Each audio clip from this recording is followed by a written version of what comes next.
বৃষ্টির অভাবে মাথায় হাত সাগরের কৃষকদের।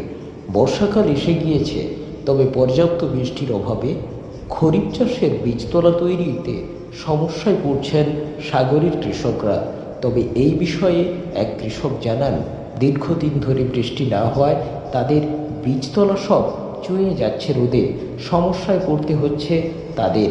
যদি বৃষ্টি এখনই না হয়, বড়সড় সমস্যার মুখে পড়তে হবে কৃষকদের। তবে কৃষি দপ্তর সূত্রে খবর, এখনই বীজতলা তৈরির উপযুক্ত সময়।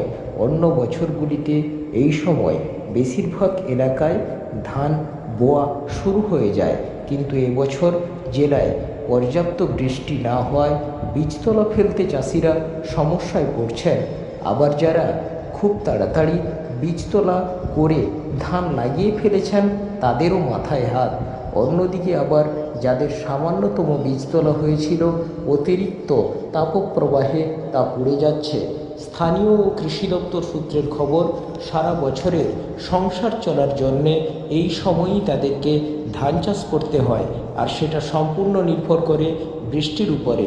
সাধারণত মে ও জুন এই 2 মাস বীজতলা তৈরির উপযুক্ত সময়। কেউ কেউ একটু দেরিতেও করেন, কিন্তু সরকারিভাবে বীজতলা তৈরির সময় হলো মে থেকে জুন মাসের মাঝামাঝি পর্যন্ত। খরিফ চাষের নিয়ম অনুযায়ী বীজতলা তৈরির জন্য জমিকে উপযুক্ত করে ধান ছড়িয়ে দেওয়া হয়। এইভাবেই বীজতলা তৈরি হয়। তবে বৃষ্টির আশায় বুক বাঁধছে সাগরের কৃষকরা।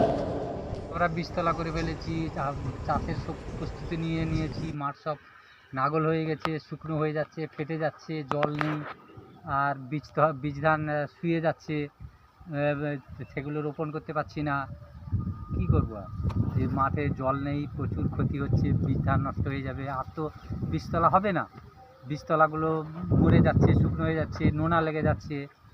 আর সব তো সার টার দিয়ে সব রেডি হয়ে গেছে, কোনোটা লম্বা হয়ে গেছে বেশি, সেগুলো শুয়ে যাচ্ছে। আর মাঠে জল নেই, জল ফেটে গেছে একেবারে। মাঠ হাল করা জমি ফেটে গেছে, এটা দেখো, হাল করা জমি সব ফেটে গেছে। এরকম হলে আর কি হবে? চাষই হবে না, আমাদের ব্যাপক ক্ষতি হয়ে যাবে। আপনার নাম? আমার নাম অজয় মণ্ডল।